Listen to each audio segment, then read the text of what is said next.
This is a station identification moment. You're listening to CPR Worldwide Media, a division of CPR Media Network, coming to you live right across the planet. Check out our website at www.cprworldwidemedia.com and our Facebook page at facebook.com/CPR Worldwide Media. This is CPR Media Network, coming to you live from the USA. Well, looky here, a new listener. Hey, this ain't your little sister's radio station. How are things with the new guy? All we do is go out to dinner. That's it? I mean, he picks up the tab every time, which is great. Why? He's using you. He probably has a city thank you card and he gets 2 times the points at restaurants. So he's just racking up points with me. Some people. Ugh. No, I got it.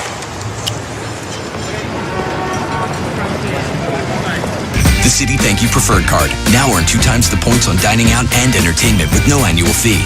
To apply, go to city.com/thankyoucards.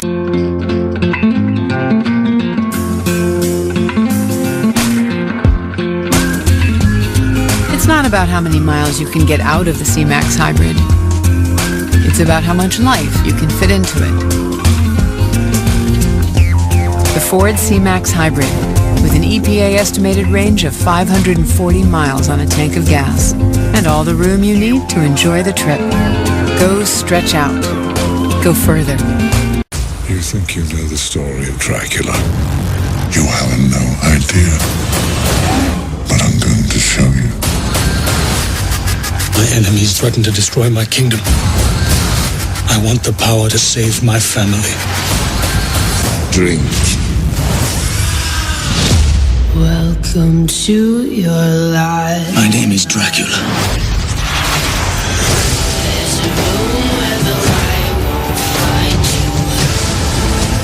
What's happening to you? I chose this because men do not fear swords. They fear monsters. This is not who you are. There's always a prize for power. Everybody wants to rule. I will not be defeated! Dracula Untold. In theaters and IMAX, October 10th. The Ouija board has existed for centuries. It is used to communicate with the dead. If there's a presence here, please make yourself known. This is a joke. Oh my God. It's not even real, okay? It's just a game. Ouija. We're saying goodbye! Rated PG-13.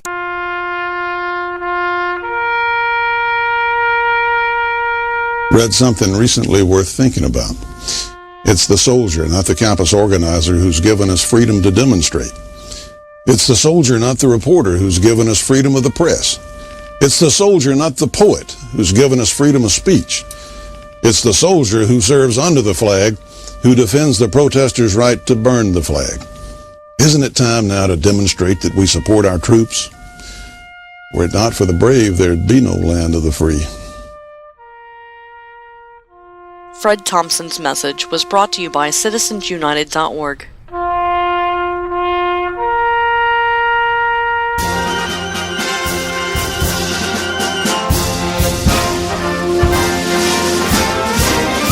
March along, sing a song with the army of the free. Count the brave, count the true, who have fought to victory. We're the army and proud of our name. We're the army and proudly proclaim. First to fight for the right and to build the nation's might, and the army goes rolling along. Proud of all we have done, fighting till the battle's won, and the army goes rolling along. And it's high, high, hey, the army's on its way. Count off the cages loud and strong. For wherever we go, you will always know that the army goes rolling along.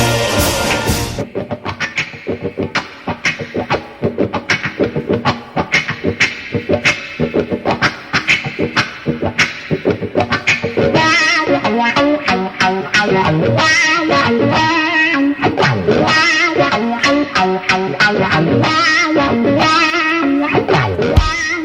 are living in times where there is an assault on sanity. Political correctness has run amok and logic has been left by the wayside. Do you constantly ask yourself, WTF is going on in this nation? Do you sometimes feel like a stranger in your own country? Well, fear not. You are not alone. This is the Whiskey Tango Foxtrot Show, coming to you from deep inside flyover country with your hosts, V. Wright and Jose Estevez.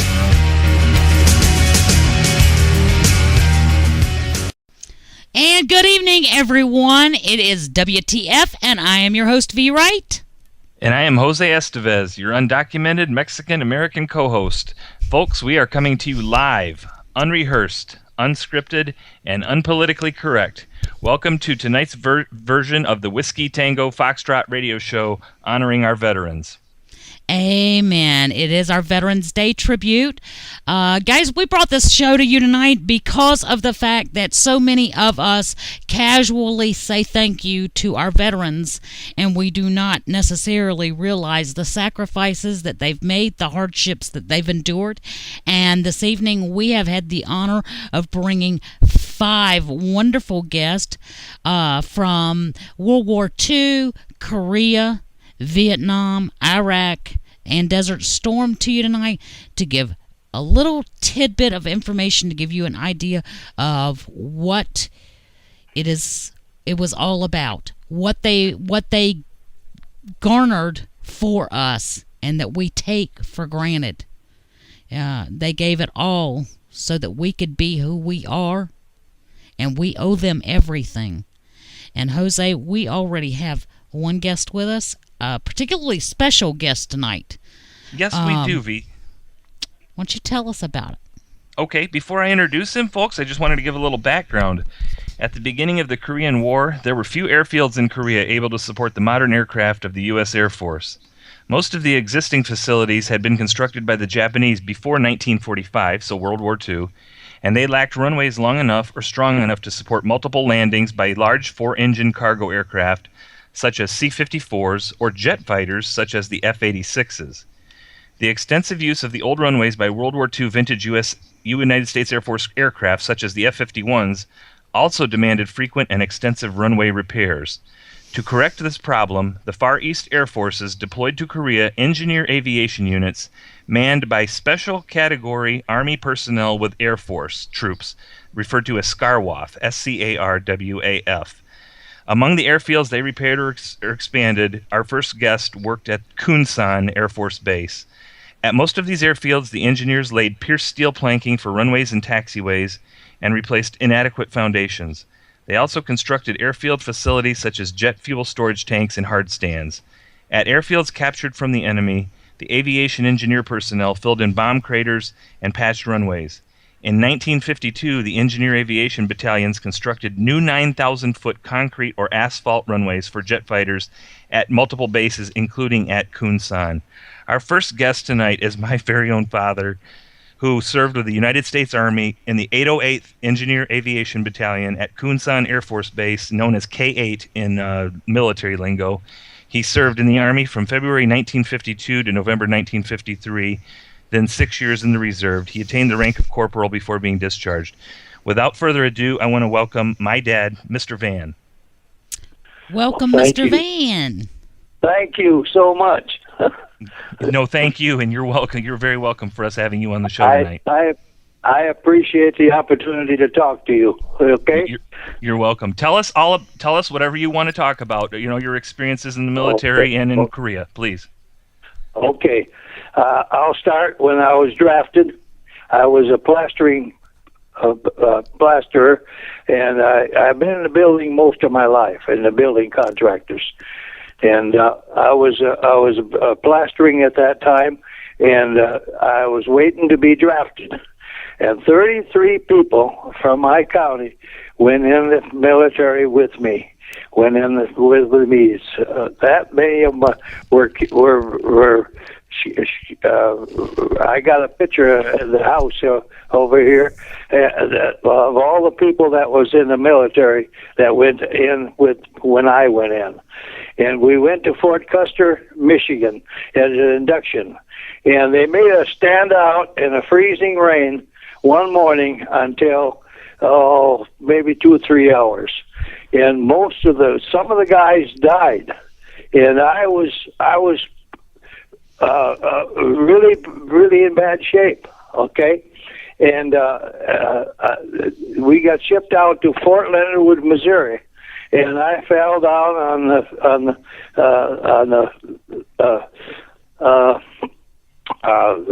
the drill fields and at night, and I was hospitalized, and I was in the hospital for 8 months. I had my 21st birthday and never knew it went on. I was passed out. I just didn't know it. And I give penicillin shots. I give everything. And that's how familiar I was with the hospital, you know. So they kept going, and then they left me out. And then I went to the old man, which was a captain, which was he was in charge of the C company that I was involved with. And he knew me, and he said, I have to ship you back and have your basic over again. I said, well, I don't want that. I want to go with the guys. He said, I want to go with the guys. I want to go where they go, you know, because I had some friends there at that time. So they shipped me out, and a week later, I got the orders, and my name was on it. I went to Korea. So I went to Korea without any basic training whatsoever. I never had any. And I went over on a from California to Korea, to Japan on the General Nelson Walker boat. And there was 4 or 5 guys high. So many troops around that boat, and so many people got sick, and it was tough. You can imagine what it would be like in the bottom bunk, you know. So that's the way it was, and we managed. And I got sick too when I was on KP, so I'd run to the porthole and just let it fly and come back to work, you know. And that's the way I did it. And about 4 days I was on the water. And I got over it. And it seemed like my stomach got used to it, and the rest of the trip I could enjoy. So we got to Japan, and we flew to Korea on a C-54, and we flew to Korea, and over there we slept in tents. That's all we had, and we had diesel stoves, and we had the diesel stoves were there's so much water on the diesel that it freeze up at night. And it got so cold in the tents, it's just unbearable. But we made it fine, and quite often we would be bombed, you know, during the night. So we'd have to get out of the tents, out of our sleeping bags, and into the trenches. Oh, and it was so cold. And when I was manning a 50 caliber machine gun, and that was my job, you know, so to man that. But and the summer was hot, and then winter was cold, you know. It just was terrible conditions. And all we got was tents, and I have pictures of them at home here, and I shared them with my wife. And I got one picture I have to share with you. I've got a pair of socks hanging on a hanger, and I got them hanging, hooking on a chair or something. I don't know what. But I've got a candle under them, drying them. That's the way we dried our socks. And I took a picture of it because I wanted a remembrance of that. See, so that's my thing in Haiti or Korea. I'm sorry, I was a missionary in Haiti. I get a little confused. Okay. I'm 53 or 83 years old, so I get a little confused sometimes. So you'll have to bear with me. No. You'll have to bear with me. So We worked 16 hours a day, 7 days a week. We never get the time off. And if you want an experience sometime, you have to work on an airstrip with the planes landing on top over your head and landing on that same airstrip. And that's what we went through. So it was tough. It was tough. But we made it fine, and I appreciate the opportunity to talk tonight and to appreciate the opportunity to be there, because that was a moment in my life I don't ever forget. And Mr. Van, I don't know what else you want, but well, Mr. Van, I have a question for you. You bet. You bet. If you were trying to explain to the public at large what it was that you recall that was probably the most hardship upon you, for why they should appreciate your brethren that were there with you, what would that be? I think it's several things. I think it's sleeping in the tent every night and freezing terribly cold, and the hardship of working. Just worked and worked and worked and building airstrips and poured concrete and just worked and worked and worked. And it's just, the whole thing is just mind-boggling when I look back at it. What's that? Yeah, they'd be bombed. See, they'd bomb the airstrips as we'd fix them. And sometimes we have to work on the airstrips with the planes landing. And that's not fun, you know. Accidents happen, you know.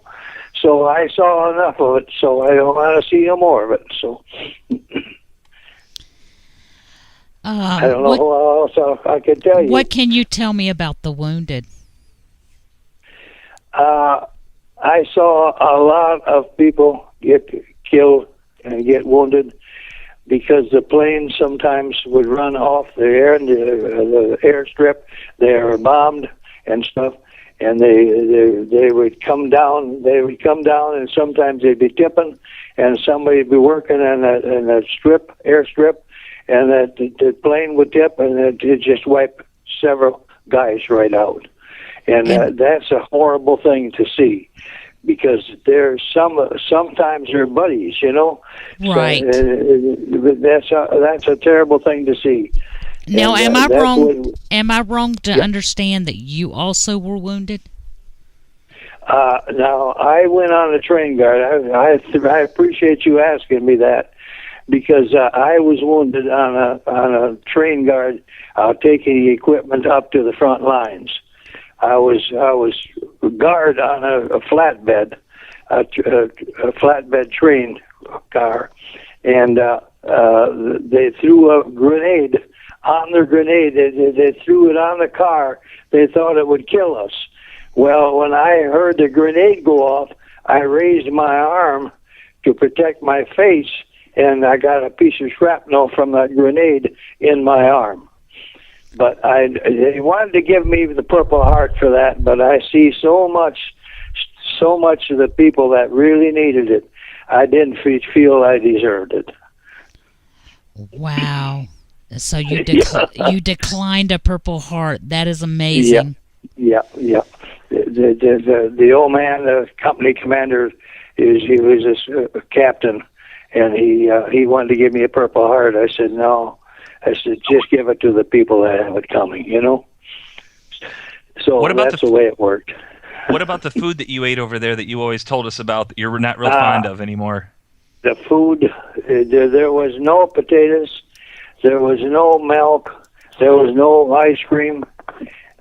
All that stuff you just take for granted in this country, you know? But we ate dried potatoes, canned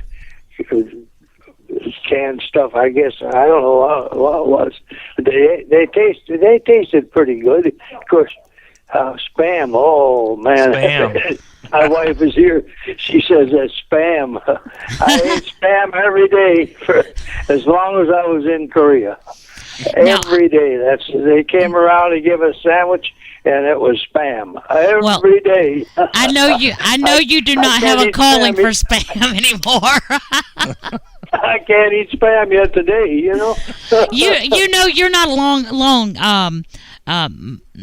My ex-father-in-law, God bless his soul, he was in World War II, and he said he did tank detail, and all they had the entire time that they were there, they were stuck in a tank for 30 days without any help. The tank broke down, and they were just stuck there, and the only thing they had in this tank was chocolate. And from the moment that he got back stateside, he never touched chocolate again in his life. And that's something, man. Everybody loves chocolate, you know. Yeah. Well, Mr. Van, these guys in the Second World War, they went through something, I'll tell you. Well, I think every war has had its trials and tribulations. What did you bring home with you? I mean, I know that there was a sense of pride for coming back and doing your duty, but what I all too often hear is that there is a particular memory that really changes the outlook of how you look at life when you return stateside. Did you have that experience? I didn't have a whole lot of that. I appreciated everything that we had in this country, and that's what I wanted to do. I wanted to talk about what's going on today. It's sad because we have so many blessings that we could be a wonderful country if things if people would repent and change. And I believe repentance is important because there's no forgiveness unless there's repentance. And repentance means to change. That means to not do it anymore. That means to leave it. And that's, they say they do, but they don't leave it, see? So there's not a repentance, so there's no forgiveness, okay? So that's what I see happening today.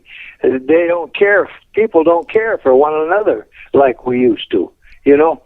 So I don't know what's going on with America, but I'm still glad I'm here. I'm still glad I'm looking at the green side of the grass when I got up this morning, and I still glad I'm here, you know. I say that one too. Somebody else ask, well, how are you doing today? And I'm on top side of the grass, so it's a good day. And you know what? When I'm not, it'll be a good day too. So I'm all right with that. Yeah. But you're absolutely correct. The state of this country at this time is an absolute mess. We've become a very me society. What do you think about what the current administration is doing to our military, today's military? Oh, it's sad. It's sad. Everything about Obama is sad. Everything we've got the bus is going. We got a subdivision across the street from us, and we got a bus coming there every day to pick these people up and bring them to the store. That's just now coming. That's all from Obama, and he don't have the money. I don't know what's going on. I can't figure out what's going on in this country. It's sad. It's sad. The military. I don't know about the military. I don't know what's going on with that. I'm not up on that too much, so I can't say.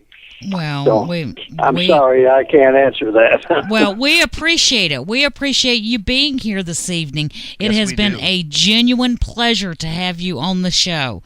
Yeah, and you've raised a fine young man right here. We're very proud to have him. I know I did. He's a wonderful son, I'll tell you. Thanks. Well, I know he's very proud of his father as well. He speaks of you frequently and very well. We worked together in Haiti. He was my interpreter. And boy, I'm telling you, he walked in the mountains. He walked everywhere. He wasn't afraid of it, man. I lift him up for that. Well, well, Mr. Van, thank you so much for coming in this evening. Jose? Happy Oh my goodness! Happy Sorry, Father's Day. Veterans Day, Dad. I didn't get you a card this year, but I think I did it a little bit better. I got you on a radio show. You bet you did. I'm sorry. I'm sure I forgot some things, but there's a whole lot involved that I can't bring up. I got like that boat I was on to Japan. I had KP both ways. The front was going and coming back. I had KP both times, and that just struck it. That's the way it was, you know. So yeah. I have a lot of things I didn't tell you about, but there's only so much time too, you know. So yeah.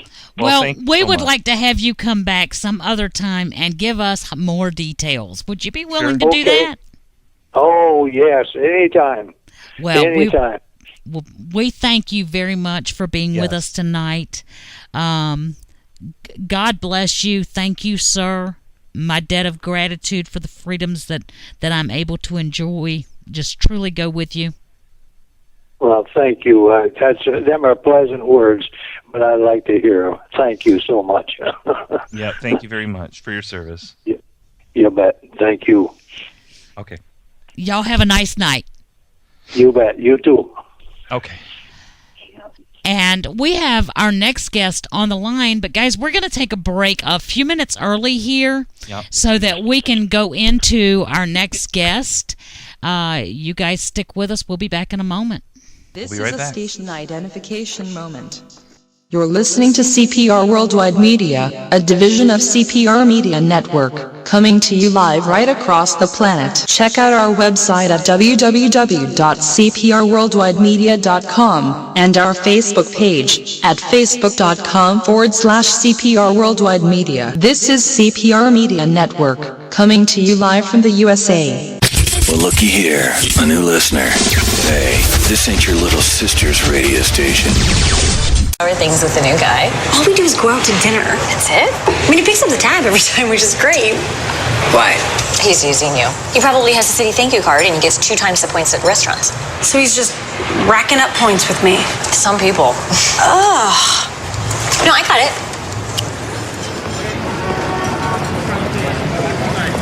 The Citi Thank You Preferred Card. Now earn 2 times the points on dining out and entertainment with no annual fee. To apply, go to citi.com/thankyoucards.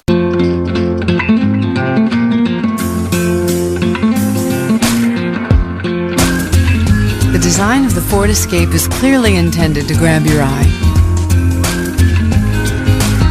Oh, and your foot. Huh, ain't that a kick? The Ford Escape with the foot-activated liftgate. Go open up something interesting. Go further. You think you know the story of Dracula? You have no idea. But I'm going to show you. My enemies threaten to destroy my kingdom. I want the power to save my family. Dreams. Welcome to your life. My name is Dracula.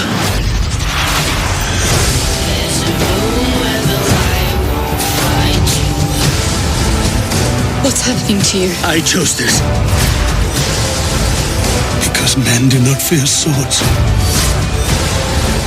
They fear monsters. This is not who you are. There's always a prize for power. Everybody wants to rule. I will not be defeated!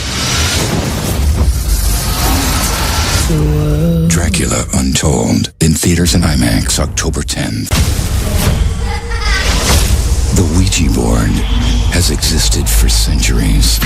It is used to communicate with the dead. If there's a presence here, please make yourself known. This is a joke. Oh my god. It's not even real, okay? It's just a game. Ouija. We're saying goodbye! Rated PG-13.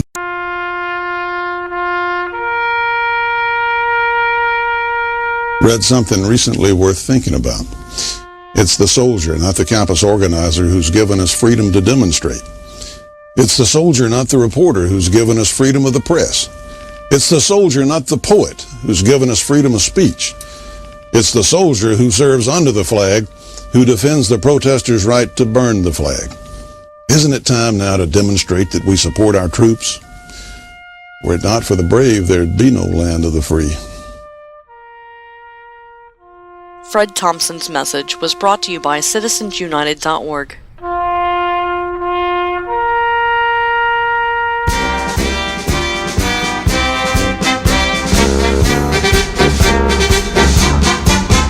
From the halls of Montezuma to the shores of Tripoli, we fight our country's battles in the air, on land and sea. First to fight for right and freedom, and to keep our honor clean. We are proud to claim the title of United States Army. Our flags unfurled to every breeze, from dawn to setting sun. We have fought in every clime and place where we could take a gun. In the snow of far-off northern lands and in sunny tropic seas, you will find us always on the job, the United States Marine. Here's health to you and to our corps, which we are proud to serve. In many a strife we fought for life and never lost our nerve. If the Army and the Navy ever look on heaven's seas, they will find the streets are guarded by United States Marines. And we're back, and this is the WTF show, and I'm V. Wright. And I am Jose Estevez. Folks, welcome back to, I guess, what is our first annual Veterans Day special. We appreciate you joining us. As a reminder, we will not be taking any calls tonight. All the calls are reserved for the veterans that we have with us. We've already had one on the show. We have 4 more. One is lined up and ready to go here in just a moment. But don't forget, you can check us out at thewtfradioshow.com, THEWTFRADIOSHOW.com, and find us on Twitter at the WTF Radio, at the WTF Radio. There we go. That's our Twitter handle. You can tweet us and do whatever you do on Twitter there. But without further ado, I'm going to turn it over to V to introduce our next guest for the show. Well, I would like to introduce a man who told a fib and entered our military at the age of 15 years old. He is a veteran of the United States Marine Corps, 6th Marine Division Fox Company, 2nd Battalion, 29th Marine, the Battle of Okinawa, a member of the limited team sent to China after the Hiroshima and Nagasaki drops, and the author of Terrible Terry, Just a Marine. Folks, please welcome Mr. Howard Terry. Mr. Terry. Yes. How are you? Oh, I'm fine. I don't know hardly what to say. I'm just I'm 87 years old now. I'll be 88 in March, and I went through boot camp at Paris Island. 1942, in the summer of 42, July of 42. And I got home from China in May of 46. Wow. So you were gone for 4 years. What can you tell me? Because we all hear about the Battle of Okinawa, and that's World War II, people. Well, the things that I remember are the bad things. The better things that weren't so bad, you don't remember, but you do remember the bad things, and that's what tears your mind up. I was hit in the left thigh with shrapnel, and I didn't even know it at the time. 1950, 5 years later, I thought it was a piece of coal that come out of my leg, and it was, I took a knife and scraped it. I said, how did coal get in my leg? And it was a piece of cast iron, so I knew it was a piece of shrapnel. But I probably didn't remember it because it wasn't that bad, and I probably thought it was just a cut at the time it happened, Right. But anyway, the bad part, one of the bad parts was one night it was pouring rain, and we had assaulted this ridge on the southern end. And by the time we took the ridge, it was already dark, and there was no time to buddy up. And from a lack of thinking, I jumped in the nearest shell hole, which was right on the very edge, the leading edge of that ridge. And when it had already a lot of water in it, but there's nobody jumped in with me, so I knew then I had to spend the night in that shell hole by myself, and it was pouring rain. So I went to pull the poncho up over my head so I could stay dry. I knew I'd have to stay awake all night. And I laid my M1 up on the side of that shell hole, and all of a sudden I saw a head pop up, because I was right on the very edge of that, and that ridge. And when I saw that head pop up, it was I grabbed my M1, and when I felt it hit the head, I pulled the trigger, and I sat there all night. I didn't have to fire another shot that night, but I could hear the Japanese underneath me. They had a cave underneath me. And the next morning, I threw a grenade in that cave, and so none of them came out. I didn't even look. But when I shinnied down that same tree, what I thought had been a Jap soldier climbing up that tree, I looked, and it was a little boy, about 7 years old, and he had a surrender ticket in his right hand. It said in the ticket in Japanese and in English, "Don't come in at night. Don't try to come in at night." And anyway, I wanted to pick that little boy up and hold him, but I couldn't. His brains was laying out, and I felt terrible. Some Marine over on my right hollered, "Over, Terry, did you see that was a little boy you shot last night?" I said, "Yeah." I said, "Yeah."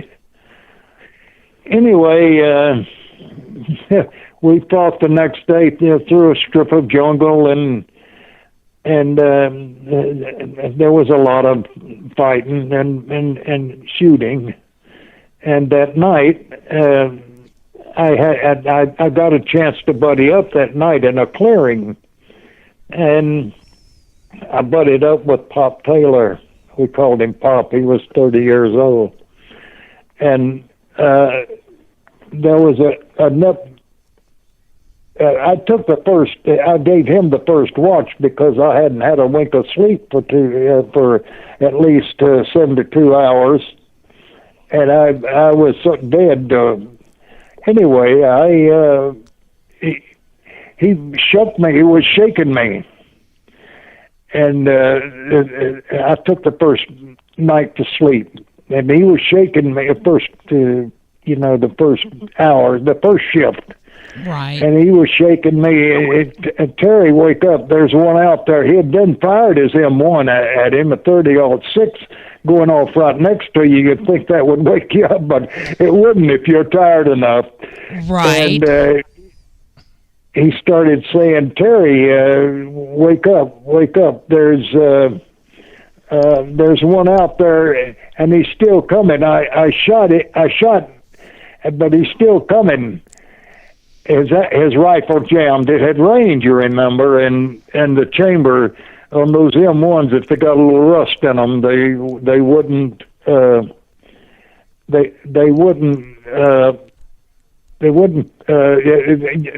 reload. They'd jam.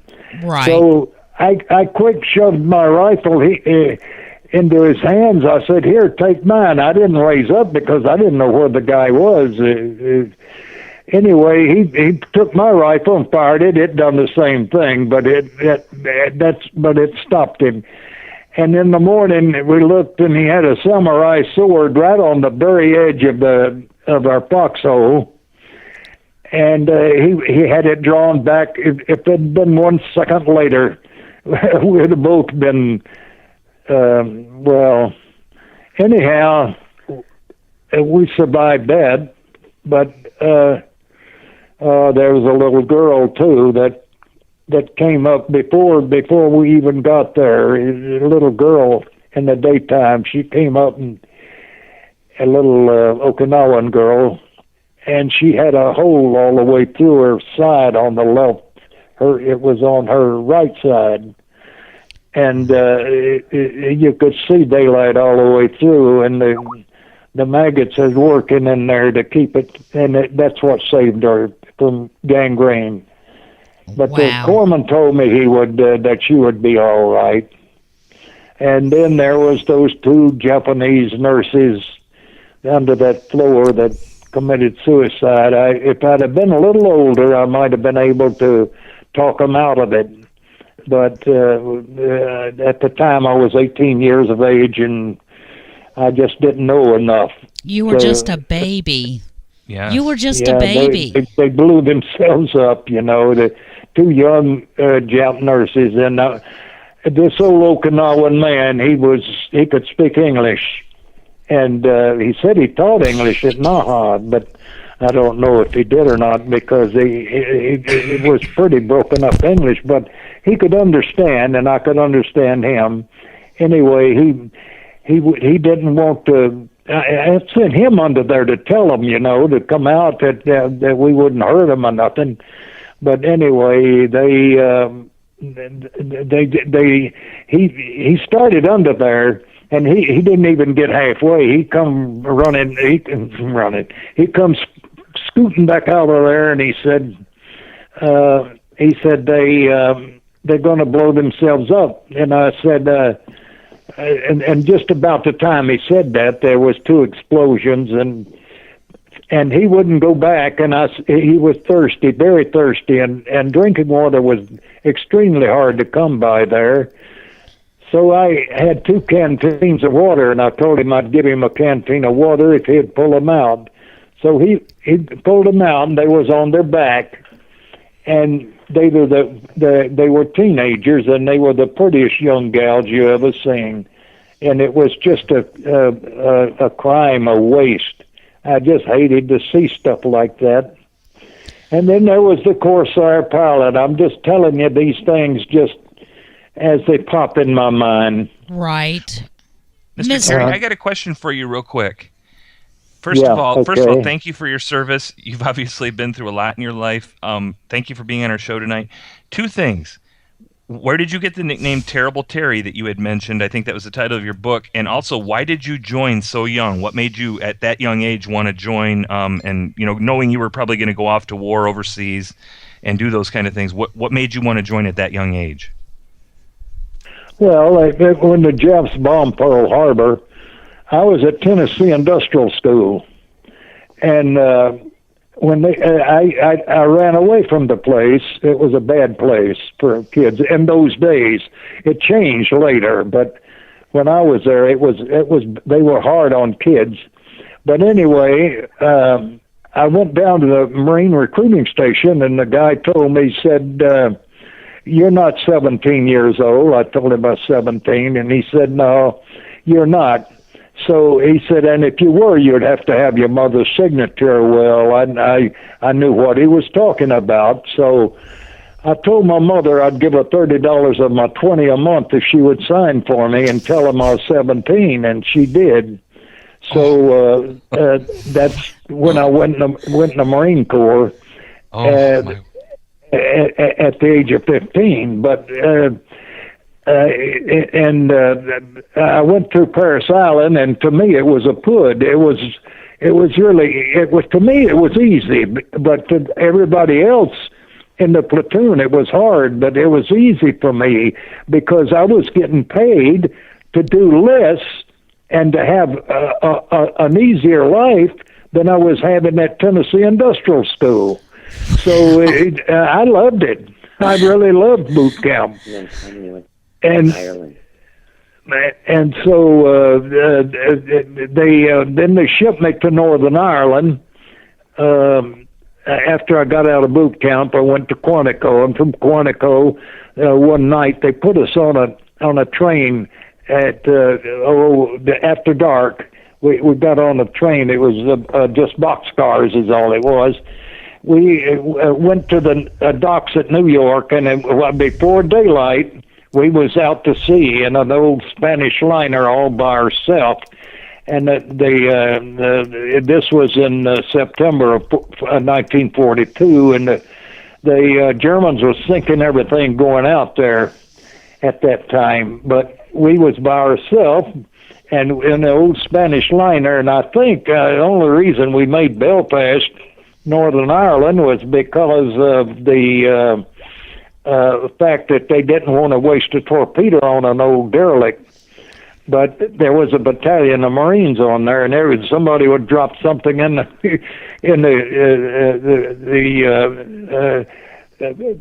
mess hall, and people the guys would all jump.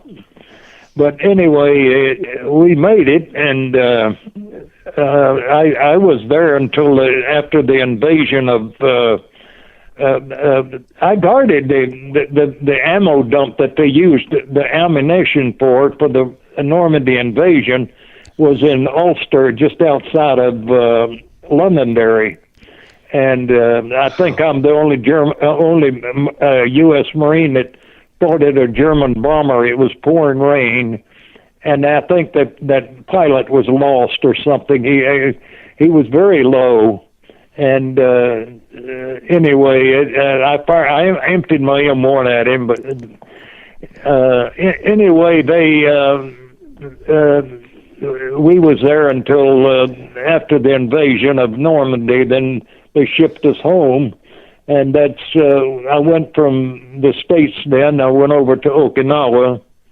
I landed on Okinawa the 1st of June, which was. The fighting had been going on since April Fool's Day, but I got into it in plenty of time to get more than I wanted. Wow. Okay. Mr. Terry, how did you get the name Terrible Terry? Oh, that was the nickname that the guys gave me. I was always fighting, and with the mentality I had, I was always fighting, and I was kind of fearless, you might say, against the Nips, and I guess that's what it was. That's just a nickname that I was called.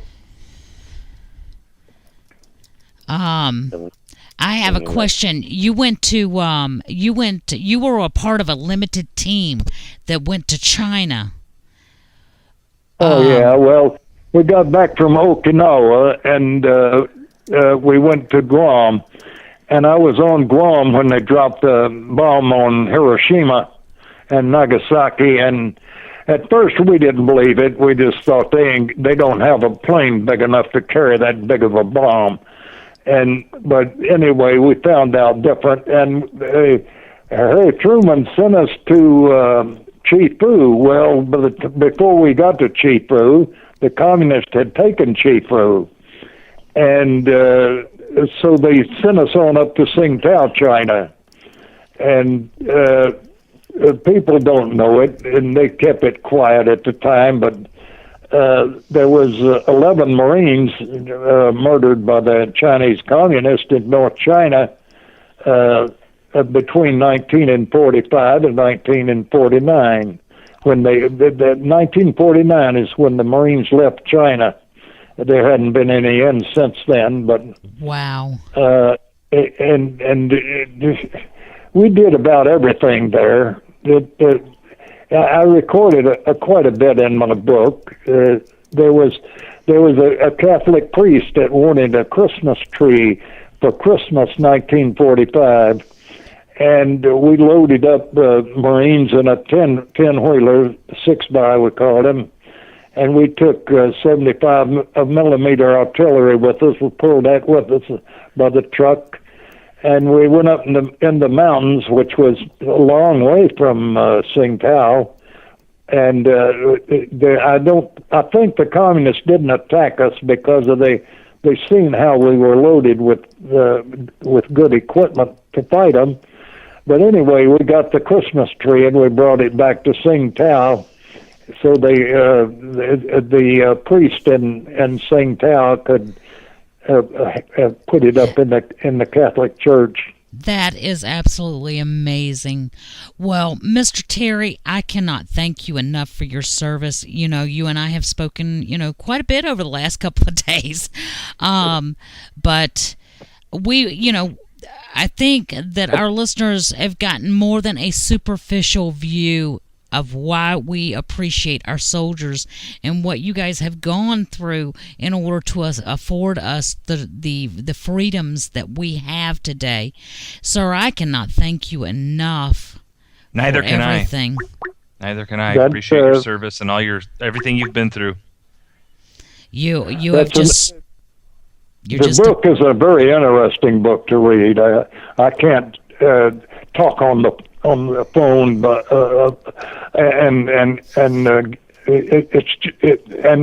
express how interesting that book really is. And it's not. I just wrote it as the things came to my mind. Well, we're going to remind what's the name of that book again, V? That's it. We're going to remind people again before we send you off, and we appreciate you calling in and being our guest tonight. But again, if you guys would like to read that book, the title of that book is Terrible Terry, Just a Marine, and you can Google that for location to purchase it. I believe you can get that off of Amazon. Am I correct, Mr. Terry? Yeah. Yeah. That's what I thought. Okay. You can locate it at Amazon.com. Again, that is Terrible Terry, Just a Marine. Mr. Terry, thank you so much for being with us tonight. And Anita, thank you for being on the background for us and, just being there as our support for your father and for us. Well, we need to thank all the families of all the veterans because they go through it with them.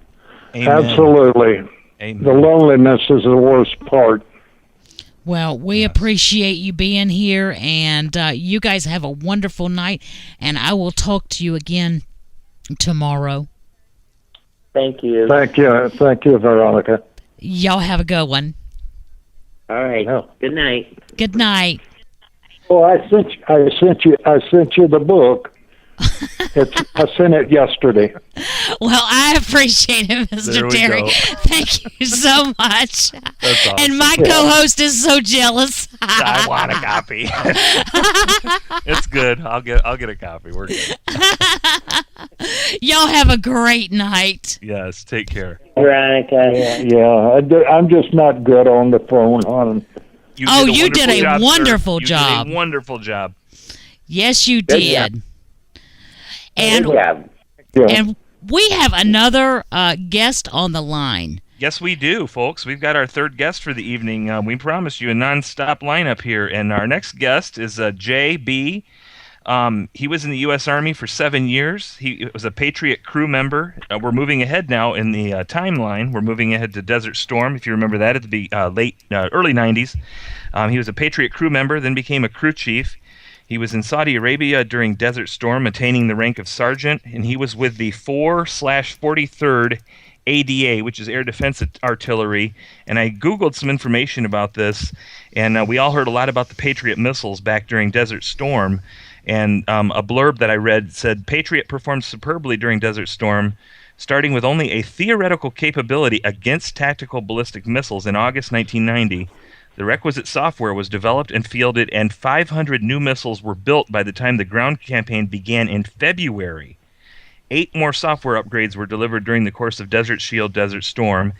And during Desert Storm, ADA was involved everywhere from defending critical assets and activities in the divisions and corps to defending critical assets in Saudi Arabia, Israel, and Turkey. So without further ado, on the line we have Jay, and we're going to let him talk about his experiences during Desert Storm. Welcome to the show, Jay.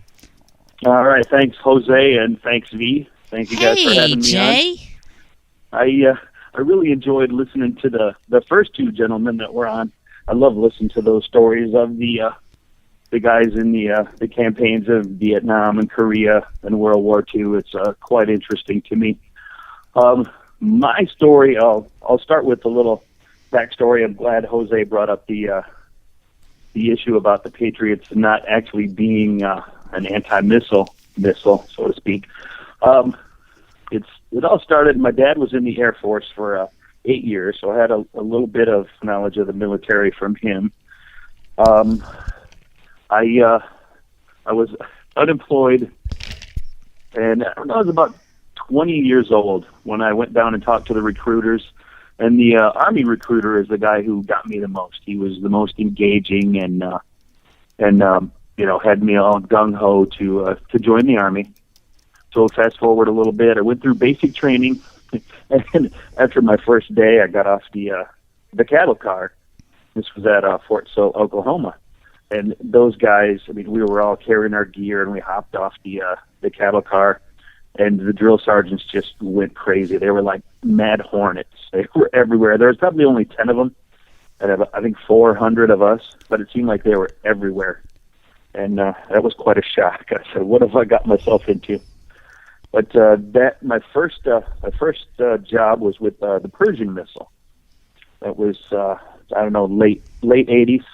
They sent us to school for 3 months to learn how to fire that missile, and that was pretty impressive. It had a 1,200-mile unclassified range, nuclear capable, and all that.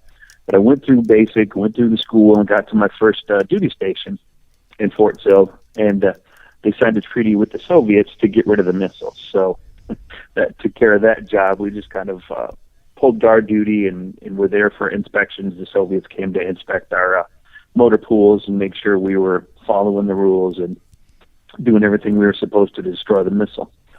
The Patriot was new to me when it came time for reenlistment at the end of my tour. I wasn't quite ready to come back home.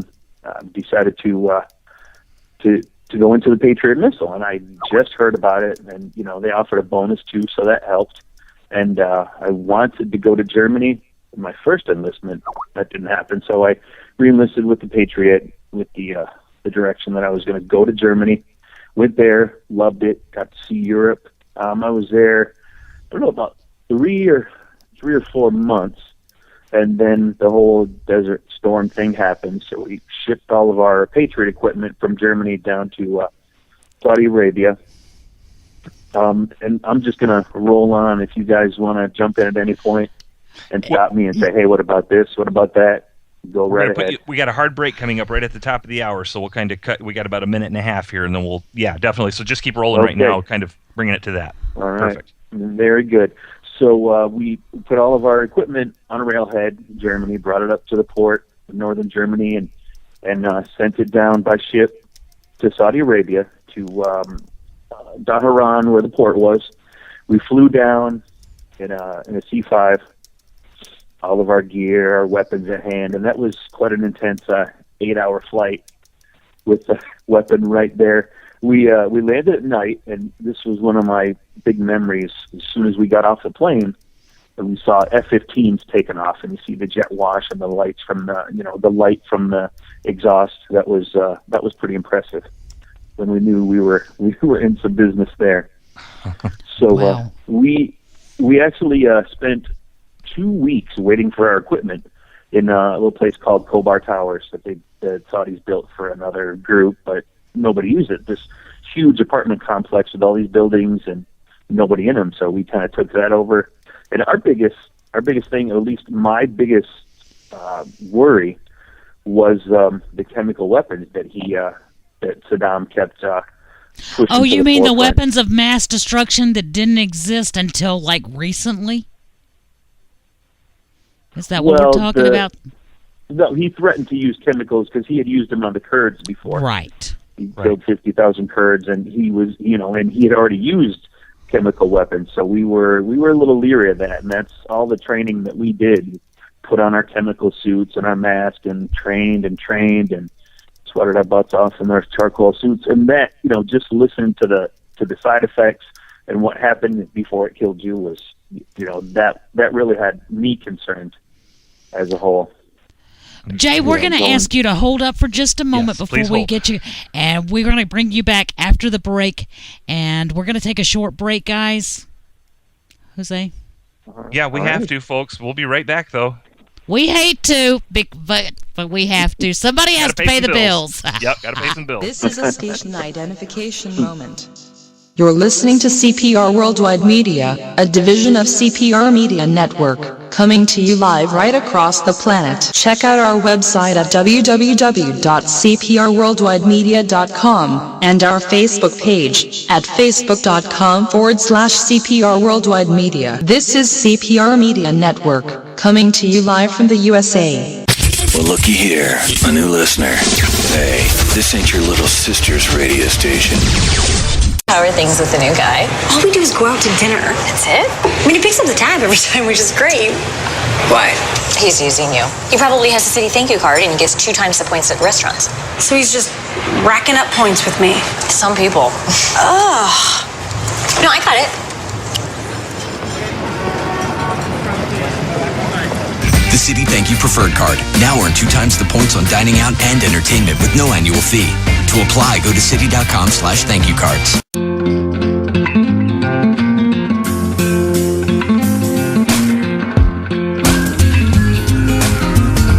The most amazing thing about the Ford Fusion isn't the way it looks. The most amazing thing is the way it sees.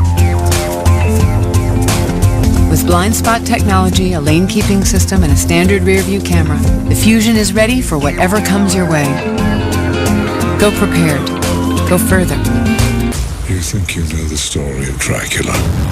You have no idea. But I'm going to show you. My enemies threaten to destroy my kingdom. I want the power to save my family. Drink. Welcome to your life. My name is Dracula.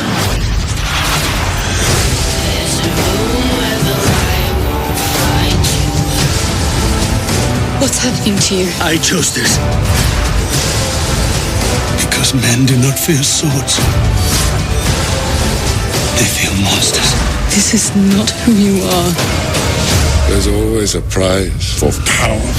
Everybody wants to rule. I will not be defeated! Dracula Untold. In theaters and IMAX, October 10th. The Ouija board has existed for centuries. It is used to communicate with the dead. If there's a presence here, please make yourself known. This is a joke. Oh my god. It's not even real, okay? It's just a game. Ouija. We're saying goodbye! Rated PG-13.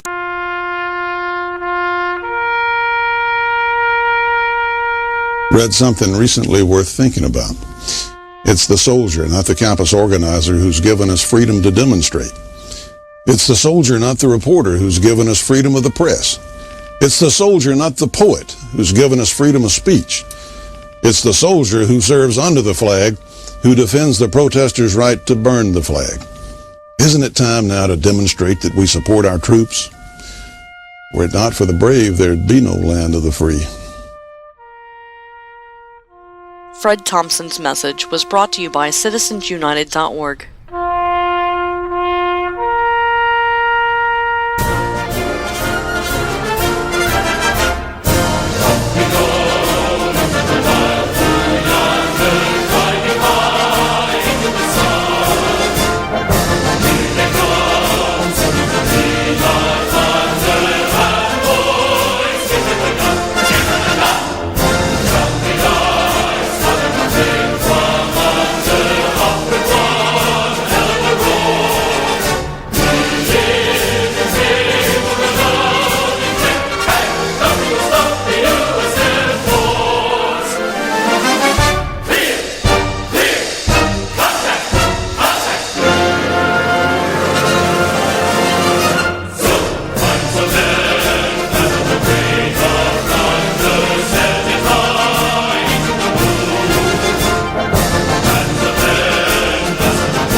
Welcome back, guys. This is WTF. I'm V. Wright.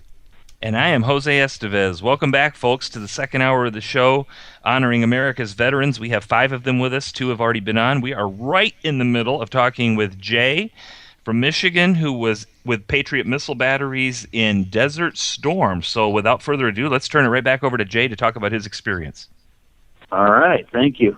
One of the things I wanted to mention was the extreme weather changes over there. The first time I was over there for Desert Storm, they actually kept Patriots over there for several years after that. So I went about a year later. I went back for another tour, just to keep the Patriots there and maintained and ready to go in case they needed them. But we were there actually in their winter or maybe their fall when we were there for Desert Storm. So it was 75 or 80 during the day, so not extremely hot, but just that drop down to 40, 45 at night made a big difference with that sun beating down all day. So we were sweating during the day and we were pretty much freezing at night. We couldn't light fires, which we wanted to do like in the guard shack, but that didn't work out too good. We couldn't do that. We had heaters in the tent, of course, the diesel heaters with all that shit coming out. So that was an adjustment there.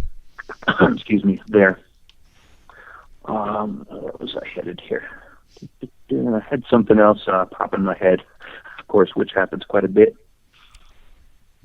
I'll just move right into the Patriot missile itself. What got me interested in that was that it was designed to shoot down planes. But by the time the whole Desert Storm thing came around, they made some adjustments to it, and we started using it to shoot down missiles. Luckily, the Scuds were probably twice the size or even more of a Patriot, so they weren't as accurate as we wanted them to be in the beginning, and that was quite an impressive show the first night. When Bush gave them the deadline, I think it was January 15th or somewhere in there, And that came and went, and that night was like a fireworks display. The Scuds coming in, and we heard the booming from inside our room, so we all went outside to get a look at the Patriots shooting down the Scuds, and it was like a fireworks display.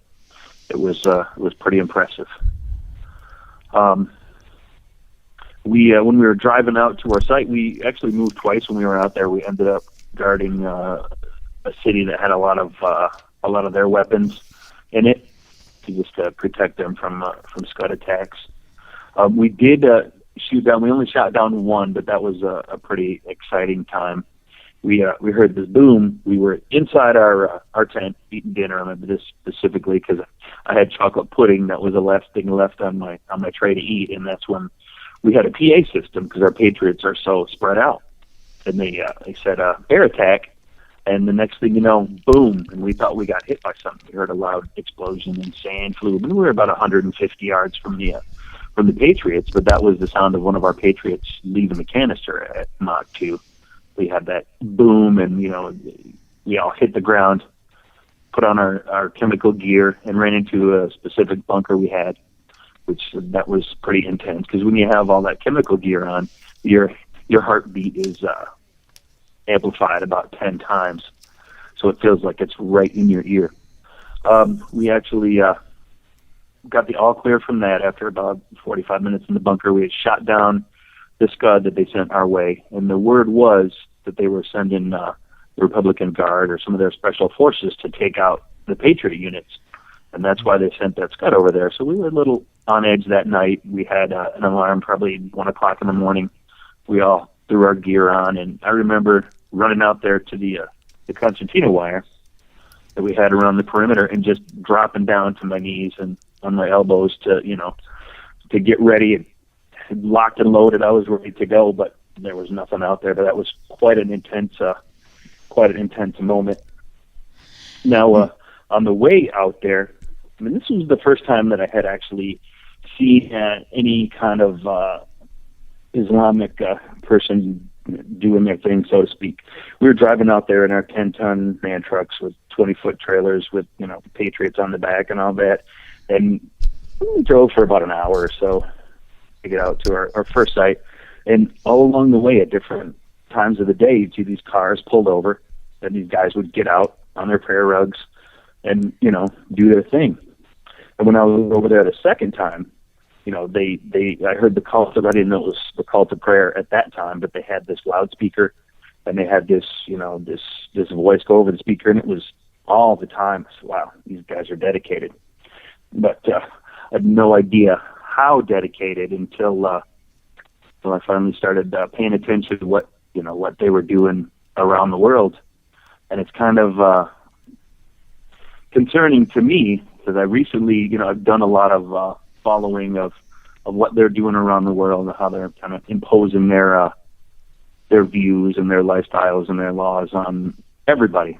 Pamela Geller, Robert Spencer, and those folks, they have quite a bit of information coming on, and it's not just in Europe and Australia, it's creeping up on our front door as well. Being as close to Dearborn as I am, I get a lot of glimpses, and what they're doing around the world. It's really concerning to me.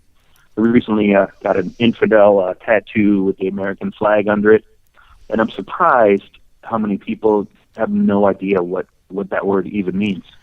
I am with you, Jay. I have it on the back end of my car, and people are oblivious. I have it hugely displayed on the back end of my car, and people are oblivious. And she had an incident at a mosque in Dearbornistan, but we're not going to discuss that tonight. So. oh, I think I remember the pictures. Yes, you do. Yeah. Yeah. So I'm a fan. The more I started paying attention to them, and the more I started hearing about the things they were doing, around the world. I mean, granted, we have a lot of problems here in this country now. I just started getting emails from a thing called Refugee Resettlement Watch, and I'm amazed at how many tens of thousands of, Somalis and Syrians and Muslim immigrants and even other countries, they're just pouring in here by the thousands. And well, they upped the number. Areas.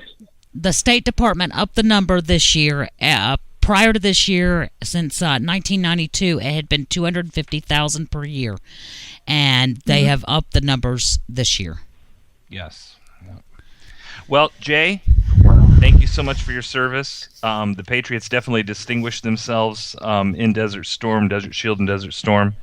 We appreciate your service. We're glad we could have you on tonight. V, what do you have? Well, my sincere thanks to Jay. Although I am upset at you about something, and you know what that's about. We'll take care of that. Look, thank you, too, for having me on. I appreciate the opportunity, and it's my looking pleasure. Forward to listening to the other two guests you have on tonight. Take care. Thank you, sir. You Take too. Care. Have a good evening. Bye-bye. Well, and we do have another guest with us, sitting idly on standby, being very, very patient. And our next guest has been... has an impressive resume. He's been the chairman of Mayfair Northwest for the last 25 years. He was the founder and CEO and director of Telres Incorporated, the nation's first online real estate company. He was the founder and CEO of ACT Incorporated, the first national company supplying DSL technology to multifamily projects. He was co-founder of SoFun.com, one of the largest internet companies in China.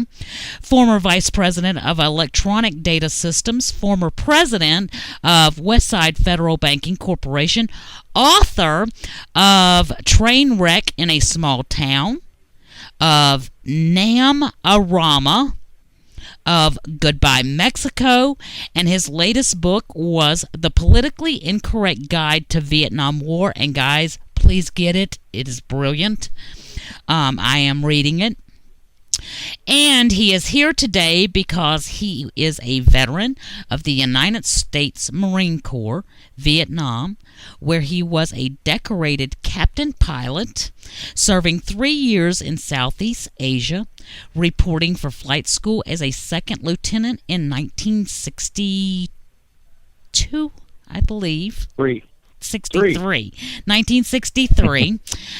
Serving with the HMM 361 and HMM 363 in Vietnam, flying helicopters for Air America in Laos, and being shot down 4 times. Guys, please welcome Mr. Philip Jennings. Hey, welcome, thanks, Mr. Jennings. And Jose, hey, could you run that by one more time? I missed part of it. I said thank you, sir. Thank you for your service. Thanks for being on our show. We love that. That resume, I tell you what, we could eat up some time reading your That's full impressive, resume. I'm telling That you. is, guys, that was the condensed version. It's always a pleasure. You know, I don't know what I told you. I'm a founding member of the Vietnam Veterans for Factual History. 50 years after the war, we're still trying to get the truth about the war out, and some of the best scholars and most educated veterans of the country are part of the group, and we make some progress every once in a while, and then we're set back every once in a while. There's tremendous myths about the war, and an incredible myths about the Vietnam veterans. So I don't know where you'd like me to start. I can start with something recent in the paper. Friday, November the 7th, the New York Times article by Nicholas Kristof, a little bit of a leftist guy, and he ends the whole thing by saying this: for those of us in the United States, it was easy. We painlessly inherited democracy. It's just, you just kind of slap your head and think, are you kidding? No, that's when you're very thankful that you're not in their presence. Right. As if America just kind of slid into it, somehow. We just kind of all of a sudden had a safe country and the greatest country in the world. And I think it's that kind of attitude which probably irritates most veterans most. And it's just so many people just accept it as their due, as to live like we live. And the veterans, for one thing in common, have all gone around the world, and they've seen what other people live like. And I don't know any veterans that just say, well, I wish I was living here. And no, we're just so thankful to come back home, and so thankful for what we have at home.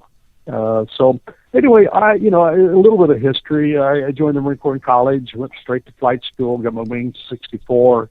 My squadron wasn't scheduled to go to Vietnam, which was just kind of heating up, of course, in early 65.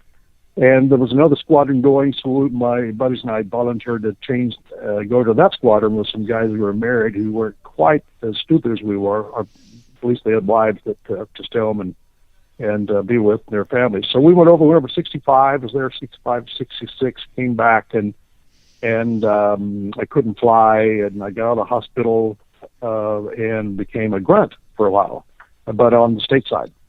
And when I got out of the Marine Corps in 67, I went back to Southeast Asia as a helicopter pilot for Air America, flying CIA contracts in Vietnam and in Laos. I spent 95% of my time in Laos or countries close to Laos. And I used to get shot down every once in a while. I mean, I don't say it like you say that so casually, and when we've had our discussions before, when you told me that initially, you said it so casually, and I was perplexed by that. Well, I mean, there's two things to say. Number one, being shot down in a helicopter is not like some flaming fireball shot down over Hanoi at a F4 or A4 or something like that. I mean, that's just the reality of it. You can get hit in a helicopter and simply you can't fly any further, but with a little luck and some skill, you can crash land at some place. You just don't get a second chance. I mean, you're going to go down and you can't go around again. But you did it 4 times. That's a lot of luck and a lot of skill. It's kind of interesting. The flight mechanics in Air America, all of us flew with one flight mechanic. A lot of them Filipino and a couple of Thais and some Americans. And along the flight mechanics, they could not decide whether they wanted to fly with me or not. This guy's either the luckiest guy in the world because I never got killed, or I was the unluckiest guy because I was getting hit. And finally, the consensus was I was the unluckiest guy. We had a guy named I won't give his name over the radio, but anyway, Bob had been over there for almost 5 years. Had never been shot down, never had an engine failure. I flew with him 2 times, shot down the first time, had an engine failure the second time. And Bob walked right into Air America operations and say, never schedule me with that SOB again. And I never flew with him again. So, here's the thing. We've laughed a little bit, Veronica, the last time we talked. I mean, I have refused to let myself become bitter about what happened in the Vietnam War. I have those days and maybe those months and some of those years. In a nutshell, the American troops, the American military won the Vietnam War in 1973. There isn't any doubt about it. It's not like my opinion of whether we won the war or not. The fact of the matter is the North Vietnamese surrendered. They signed a peace treaty in 1973. All of the American troops were out of the country. The South Vietnamese government was still running the country. And the North Vietnamese has signed a peace treaty saying we'll stay out and we'll never bother South Vietnam again. 2 years later, they invaded South Vietnam and conquered them. And it's a tragedy, but it certainly wasn't as if the America lost the war. What happened, of course, as most people know, is the Democratic Congress just forfeited the war. We've made certain pledges to the South Vietnamese government that if they were ever, if North Vietnam were attacked again, we would come back and help them, certainly with air power. And we just reneged. We just simply didn't. It's the most shameful thing. One of the most shameful things in American history. Let me ask you something, Philip. Yeah. When our guys came back because of all the protests here, the anti-war protest, they were seriously persecuted for having gone over and fought. And you've gotten a bunch of stories about people snapping and going crazy, and our military guys going over to Vietnam and doing some very heinous acts. Yep. But it does not sound like that was hyperbole by the media and not necessarily the facts of the situation. Well, it wasn't at all. I mean, and I write a lot about that, so speak a lot about it. Number one, as far as the vets coming home, we certainly didn't get the ticker tape parades, and that's okay. I mean, if you noticed at some point in my book, I point out that as opposed to this pathetic vet, which the left wanted you to think about, Vietnam veterans, by and large, are more wealthy, better educated, less chance of being in jail, and less chance of being on drugs than their peers and at that time, the time frame that didn't go to Vietnam. It just shocks. It's one of the most shocking things to a lot of people to hear when I talk about those statistics. They just think of Vietnam vets as just destroyed. The fact of the matter is, the Vietnam vet went over and did a hell of a good job. And we knew we did a good job. We knew we beat a very tough enemy, an enemy that was supported daily by China and Russia. Weren't a bunch of just running around with bows and arrows. They had sophisticated weapons provided by the communists, and we just beat them in every battle until they finally quit. So keep in mind that when we came back, it was disparaging to be disparaged and things like that. But the fact of the matter is, most of the veterans, 85% of them said they'd go back to Vietnam, knowing the way it ended up. And so, yes, it was shameful the way the veterans are treated. I feel sorry for those that really needed treatment. But the myth of the pathetic Vietnam vet was perpetrated by the left, who, because they had so denigrated the war, talked about it as useless and horrible, and they had actually, by doing that, caused the deaths of literally millions of South Vietnamese and Cambodians. And they wanted to make it sound like the Vietnam was immoral, or war was immoral, and they did that by shamelessly trying to promote the vision of this pathetic vet for the war. Just not true. Well, that's what I was finding in your book, and I was finding it very interesting in your book. Yeah. As far as the atrocities in Vietnam, I mean, just My Lai was the biggest atrocity, and there's probably 500 Vietnamese killed by the troops. The reason My Lai, it's a horrible tragedy. The reason it's a horrible tragedy, the reason people know about it, it is such an anomaly for an American fighting unit to do anything like that.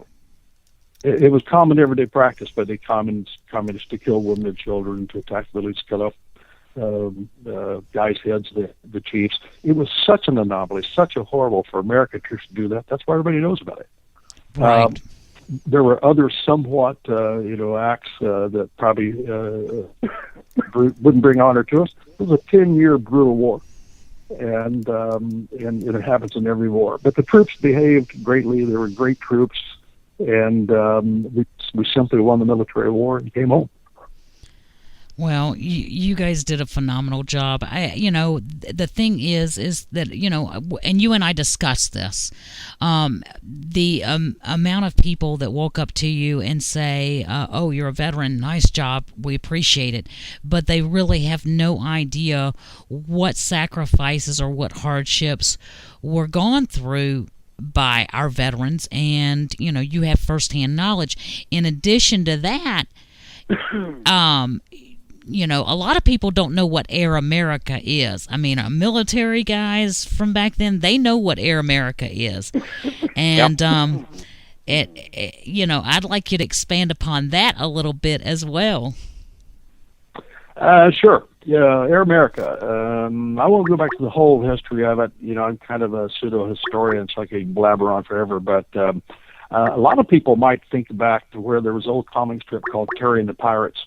And then that's before you guys' time, but it was about these pilots in Southeast Asia. And actually, Air America kind of goes back that far by other names, not the name of Air America. But when the French were still involved in fighting at Dien Bien Phu, where the French basically lost into China, there were Air America pilots flying then. And we basically had agreed we'd stay out of the Laos militarily, but we wanted to support the Laotian government and the French, and the Vietnam government and the French. And so we had civilian pilots flying military aircraft. And that we did that for years and years, and then that's where the Civil Air transport group came in. But anyway, I'm going to skip around a little. I get too detailed in history. Air America basically was civilian pilots flying civilian-owned airplanes under a contract to the Central Intelligence Agency. And the Central Intelligence Agency, that was our customers. And they were on the ground in all over Laos and quite a bit in South Vietnam. And we supported the military actions of the Laotians and the South Vietnamese. And so we had fixed wing and we had helicopters. I was primarily a helicopter pilot. And we did pretty much what we did in Vietnam. We just did it with gray uniforms rather than green uniforms. And we were civilians and we got paid more. And it was probably the most exciting time of my life. And I think anybody that flew for America as a young man would have to say the same thing. We got paid not what most people thought. And I bring it up because it's one of the things it's one of the big myths about Air America, what we got paid. But it was a lot of money. I mean, we'd probably make $10,000, $15,000 a month after tax. And this was in 1960, so there was a lot of money. And but just for example, in April, May of '69, we lost 24 pilots and crew, and there was only about 60 of us. So, I mean, it was, you earned your pay. You got 10 days off a month. You could go anywhere in the world on an airline for free. And so it was just quite a life. But at the heart of it, and what people don't realize, is that we were trying to help the Laotians keep the communists from overrunning their country. And we were militarily not allowed to go in through the treaties. And this is the way we chose to do it. Air America pilots were not armed. Our aircraft were not armed. Just took the risk. And to try to get supplies and all those things to them. And we did a pretty good job. But, of course, when we pulled out of Vietnam and didn't go back to help Vietnamese, then the North Vietnamese took Laos also through their communist subjects. So anyway, it's a chapter. I think it's a proud chapter of American history. The Air America story hasn't been told much. The movie with Mel Gibson wasn't very true. Of course not. Well, Philip, we're going to ask you to hold on We're going to ask you to hold on for a moment. We're forced to go to break, and we'll be back to you in just a moment, guys. We're going to break. Thank you. We'll be back in just a moment. This is a station identification moment. You're listening to CPR Worldwide Media, a division of CPR Media Network, coming to you live right across the planet. Check out our website at www.cprworldwidemedia.com and our Facebook page at facebook.com/CPR Worldwide Media. This is CPR Media Network, coming to you live from the USA. Well, looky here, a new listener. Hey, this ain't your little sister's radio station. How are things with the new guy? All we do is go out to dinner. That's it? I mean, he picks up the tab every time, which is great. Why? He's using you. He probably has a city thank you card and he gets 2 times the points at restaurants. So he's just racking up points with me. Some people. Ugh. No, I got it. The Citi Thank You Preferred Card. Now earn 2 times the points on dining out and entertainment with no annual fee. To apply, go to citi.com/thankyoucards.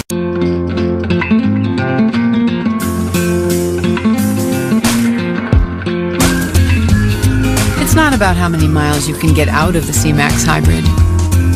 It's about how much life you can fit into it. The Ford C-Max Hybrid, with an EPA estimated range of 540 miles on a tank of gas, and all the room you need to enjoy the trip. Go stretch out. Go further. You think you know the story of Dracula? You have no idea. But I'm going to show you. My enemies threaten to destroy my kingdom. I want the power to save my family. Dreams. Welcome to your life. My name is Dracula.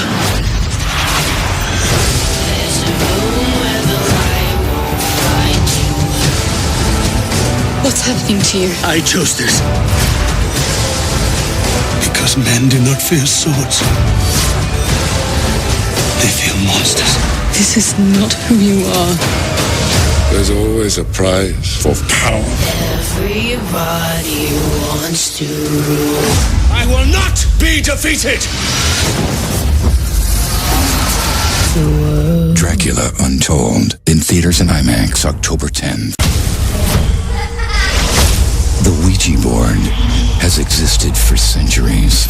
It is used to communicate with the dead. If there's a presence here, please make yourself known. This is a joke. Oh my god. It's not even real, okay? It's just a game. Ouija. We're saying goodbye! Rated PG-13.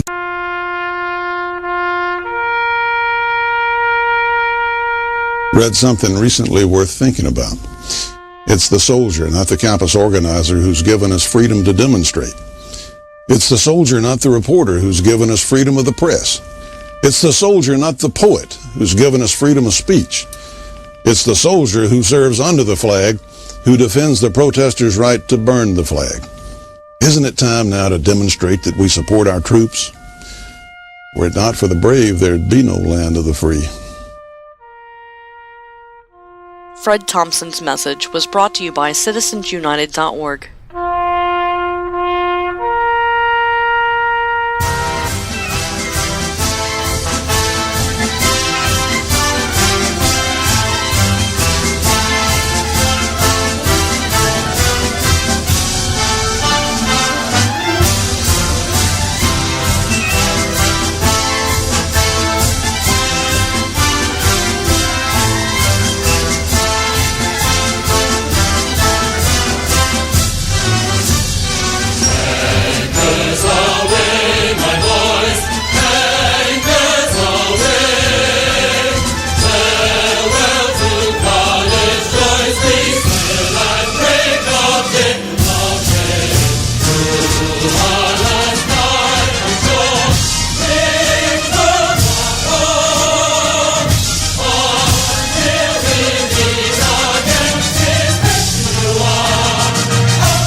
Welcome back to WTF. I'm V. Wright.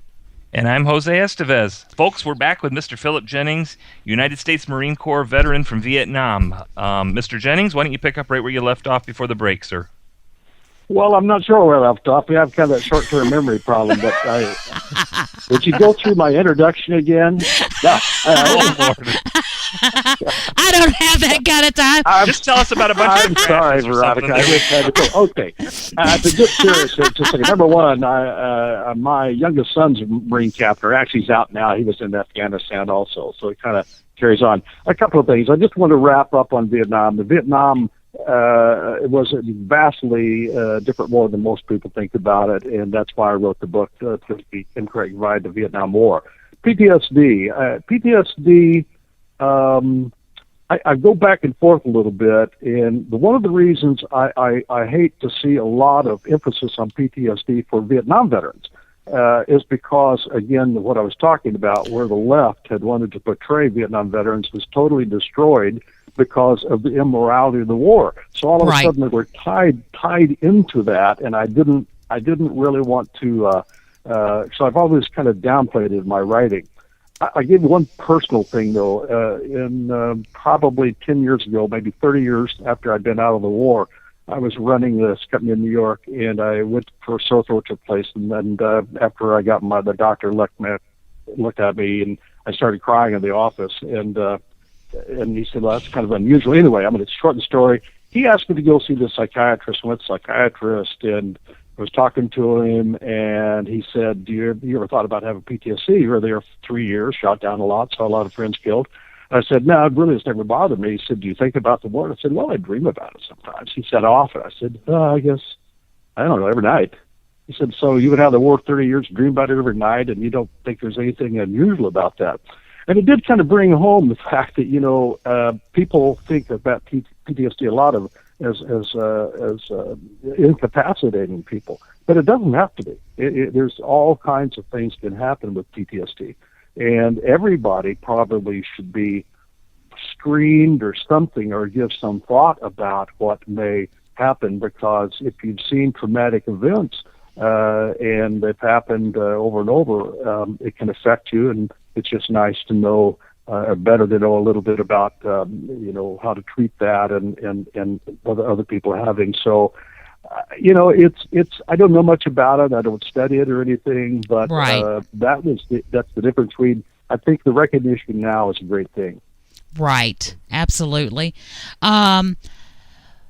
Jennings, it has been an absolute pleasure having you. Yes, it has been. Thank you for your service and for being with us tonight of all nights. We appreciate it so much. Thanks, Jose. Thanks, V. I hope to talk to you again soon. Well, I look forward to it. I will be dropping you a line tomorrow. And right. Thank you so much for coming on tonight. Thank you for your service. Thank you for coming and telling us a little bit about your background and some of the things that you have dealt with. Thank you from the very depths of my heart. Sure. I mean, I just love my military. Good gracious alive, and you guys do. As I've heard more over the last couple of days speaking with you guys, I've spent several minutes of my day over the last few days on the edge of tears, and I'm just not that kind of girl. So, it's... Well, let me just end with this. People thank me a lot, and I apologize for taking a little more time. People thank me a lot, and I do appreciate it. But they have to realize that I didn't have a finer day in my life than in the uniform of the United States Marine.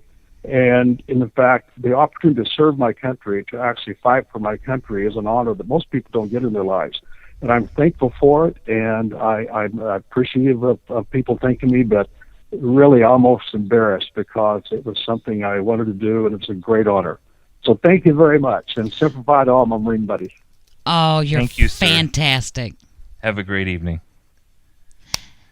Folks, last but not least, we have our final guest of the evening, Tony H. from Michigan. Another Marine, folks, United States Marine Corps, 10 years. Infantry, armorer, primary marksmanship instructor, proudly served in Iraq. He is a patched member of the Leathernecks Motorcycle Club. And Tony, if I am right, I believe I saw you were still riding that motorcycle today in eastern Michigan. And boy, you are hardcore at this point, for sure. And folks, Tony is also involved with soldiers with PTSD, which he's going to talk about.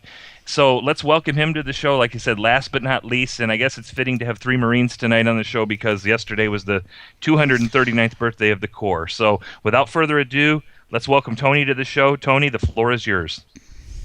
Thank you. It was northern Michigan, not eastern.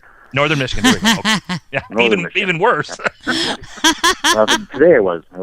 I live about 30 miles south of the Mackinac Bridge. Oh my. Well, the weather wasn't bad today. It was above freezing, and it wasn't snowing. It was raining, but it wasn't snowing. I wasn't out there too long. I probably put about 120 miles on the bike. Oh, that's all. Okay. Oh, just 120 miles. Yeah, I mean, hardcore. Good gracious. Well, if you get on the bike, you might as well, actually, put some use to it.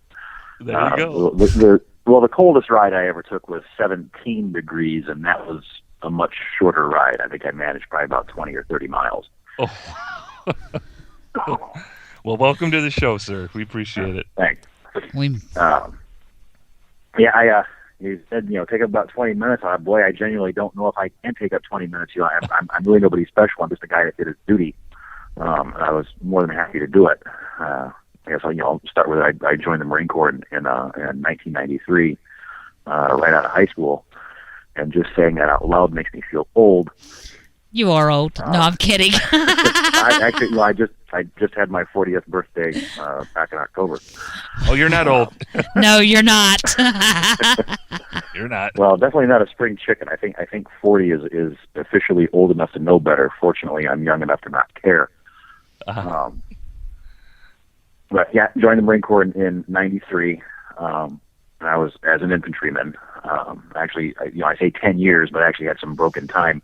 I got out of the Marine Corps in '97 and went back in '99. I can get away with saying 10 years because when I went back in, they kept my date of rank and that time in service kept because of reserve status. Okay. But my first taste of combat was in Somalia in '95 when we covered the UN's withdrawal from Somalia. But that was, we were only on the ground there for 3 days. For the most part, it was just 3 days of lying on a pretty awesome beach. The Somalis weren't exactly what you would call highly trained fighters.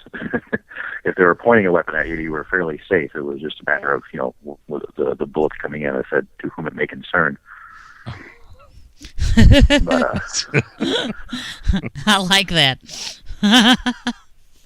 They would snap around us in the sand. So it was, you never knew where, from where they were coming, when they were coming. You didn't know it until they actually impacted in the sand around you. But they didn't really directly engage us until we started to leave and retrograde back to the ship. So for the most part, it was fairly easy duty. It was just an intense send off. But after that, like I said, I got out of the Marine Corps in '97, went back in '99 as a small arms repairman. And that's an armorer. And then in 2002, we were getting ready for, building up in Kuwait, and I got orders to go over. So I didn't go to Iraq as an infantryman. I went as an armorer. Unfortunately, the unit to which I was assigned did not rate an armorer. So when I got to Kuwait, I didn't have a job. So they were trying to figure out what they were going to do with me. The unit that I was with was Combat Service Support Group 10. And it was a hodgepodge unit that was basically created out of thin air, specifically for the war effort. So my job leading up to the war was to teach all the cooks, bakers, and candlestick makers basic infantry skills. The upside of that is that it let me cherry pick the team that I had, because I ended up being assigned to convoy security. So I was not the tippy tip of the spear. I was actually kind of towards the back end of it. But we were the invasion was so rapid that the infantry units, the frontline units, were bypassing whole units. So we actually we would have some concerns on the convoys. But largely, it was I had a pretty easy invasion. I took in the sights and sounds of Iraq, and there were a few hairy moments where we had to exchange unpleasantries with the enemy, but for the most part, it was I did not have a hard war, not nearly as hard as some did. And I was put out to pasture in 2003 and sent home, and that was the end of my career. And I know I probably glossed over a whole lot of it because we're talking about combat. Probably the best duty I had while I was in the Marine Corps was actually before Iraq, as a primary marksmanship instructor. I was at 1st Medical Battalion. I don't know if folks know this, Marines and sailors will know it, but the Marine Corps has no medical assets of its own, but being located within the Department of the Navy, we use the Navy's medical assets. They're doctors and corpsmen. So any corpsman that's assigned to Fleet Marine Force units are required to qualify with a pistol or a rifle. So that was my job. I had to teach all the sailors how to shoot. Okay. And so the Navy, you don't typically, unless they're SEALs, they're not widely known for being trigger pullers. So I would get some of these guys that had been in 15, 16 years that had never handled a weapon. There was a lot of forehead slapping, but it was good duty. But yeah, the last caller at the last gentleman at the end of his segment there was talking about PTSD. Yes. And that's largely what I wanted to talk about. Yes, and in the time we have left, let's definitely talk about that, because that is a big thing. Let's once again, the floor is yours. Let's go. Sure. And you had a caller during the break there that was asking about the differences between PTSD between Iraq, Desert Storm, and now. Well, there isn't a difference. PTSD is nothing new. It's just got a new name. You go all the way back to ancient Greek war journals, and they discuss it there. So it's not new. It's just a new name. You look back to World War I, then they called it shell shock. Right. World War II was battle fatigue syndrome, or battle fatigue, and then Vietnam and moving forward, it was post-traumatic stress disorder. It was George Carlin that described the evolution of the label that, as time went on, added more symbols, more syllables, and euphemized the hell out of it. But it's combat changes everybody. It affects everybody differently, but it changes everybody. Nobody is coming home from a battlefield the same man or woman that they were before they left. Nobody's coming home the same. It affects everybody on different levels. It affects them differently, but it affects everybody. The current climate regarding that is that they want to label us all as victims. Start feeding us pills and patting us on the head. Oh, you poor thing! You can't do anything for yourself. Or, my God, you are this horribly dangerous person. We don't want you around polite society. I've actually, I've been turned down for jobs because of it. Wow. Not because I was, had PTSD, but because there was a possibility of it. I was sitting outside the hallway waiting for a job interview, and I could hear the interviewers in the room going over the resume. Oh, this next guy. Oh, let's just burn through this one. He's a combat veteran. I don't want any time bombs in the office. So, that's, I don't know exactly how prevalent that is in American society now, but it's there, and it needs to go the hell away. How to make it go away, I don't know, but we need to stop looking at these guys as victims. They went, they did their duty, they came home, they might have some issues. There's a myriad of different ways to treat it, but, well, I don't have the answer, but we got to start looking for one. As far as the guys themselves, we got to stop buying into that victim mentality. We need to reach down by our own damn bootstraps and pull ourselves up. Well, doesn't that also include being there for one another? Because I know that with PTSD, there are a lot of people that say, don't try to work through it on your own all the time. You have brothers in arms that understand where you're at and where you're coming from. Reach out to them. Absolutely, and that's a big thing that I'm pushing. And I think that's probably what got me sucked into this show. Is a couple weeks ago, I made a video and threw it up on Facebook. I had absolutely no clue that it was going to get this much attention. It's been up for Saturday. This coming Saturday will be 14 days, and it's currently sitting at 2.7 million views. And it was a call to arms. It was kind of like the ALS challenge. Instead of having people dump buckets of water on their heads, I just want them to call a veteran that they know to check in on them. We're losing 22 veterans daily to suicide. And that's not just the current crop of veterans. It's not just your Iraq and Afghanistan guys. That's your Desert Storm, your Vietnam, going all the way back. Right. 22 a day is 8,000 a year. Wow. That's 2 regiments just gone annually. That's more in 1 year gone than were killed in Iraq during the entire campaign. That's a good point.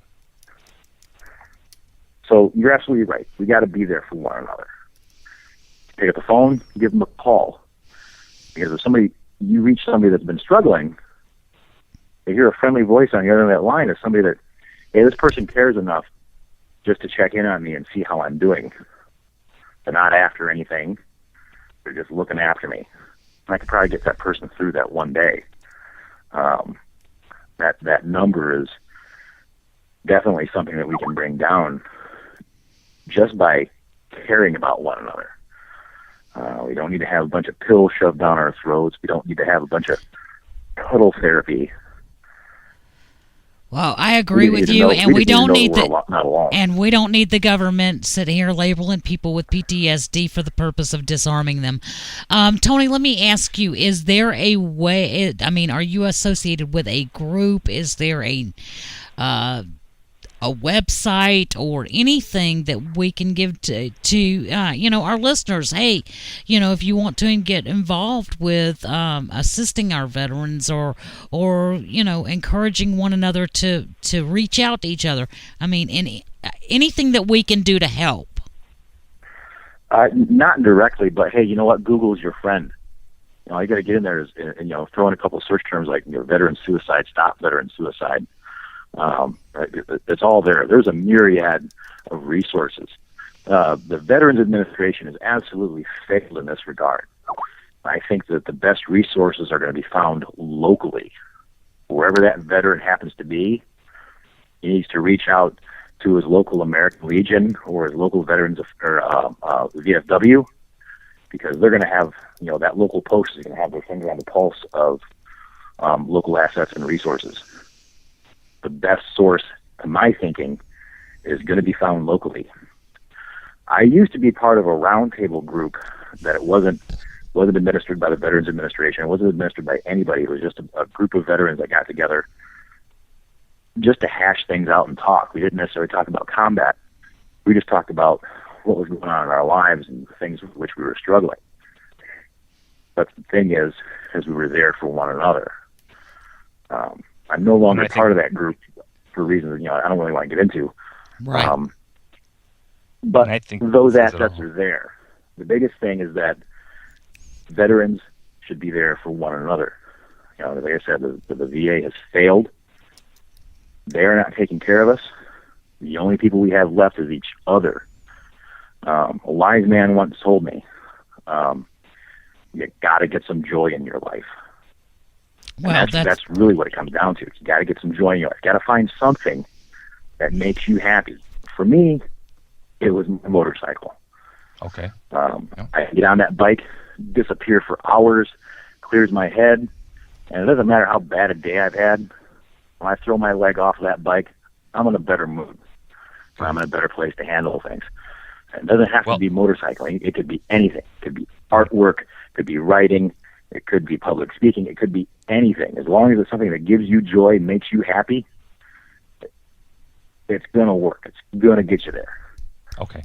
Well, Tony, I wish we had more time for you. We appreciate you so much for finishing up for us tonight. And like I said, last but certainly not least, very important topic.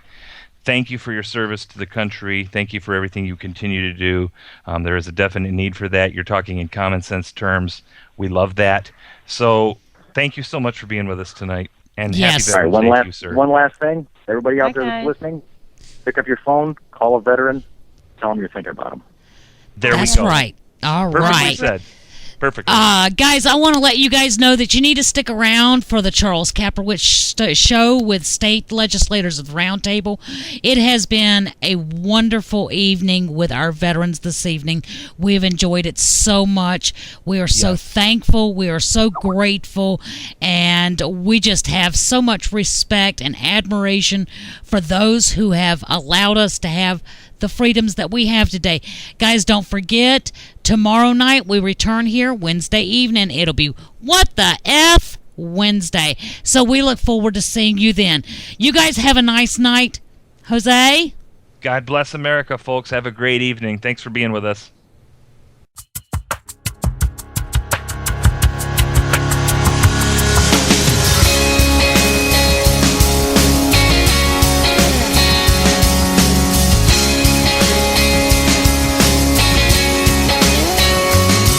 There's nothing left to pack. She throws that rucksack on her back. as she waves goodbye. He's looking fit to fight, pulls his chin strap tight, and falls in line. Just like the flag that flies on every sleeve, they hold tight to all that they believe. 'Cause they're always there, always ready. Their will is strong and their aim is steady, doing their best to keep us safe and sound. It might get hard, it might get tough, but they won't back down, no they won't give up. 'Cause the look in their eyes says without a doubt, I won't let my guard down.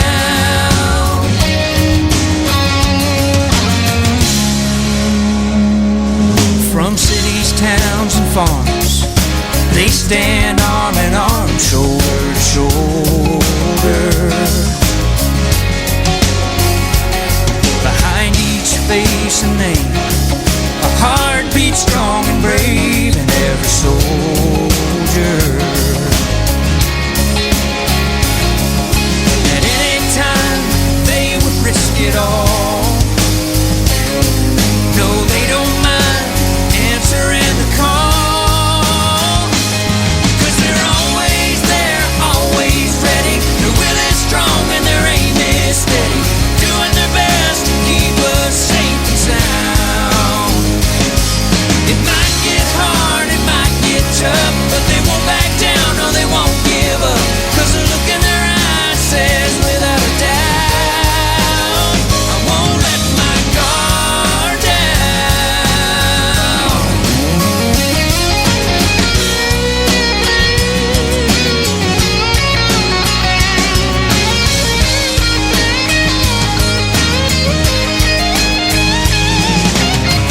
It's a creed, a soldier's way of life. When it comes to freedom, they won't compromise. 'Cause they're always there, always ready. Their will is strong and their aim is steady, doing their best to keep us safe and sound. Oh, it might get hard, it might get tough, but they won't back down, no they won't give up. 'Cause the look in their eyes says without a doubt, I won't let my guard down. I won't let my guard down. Don't let your guard down.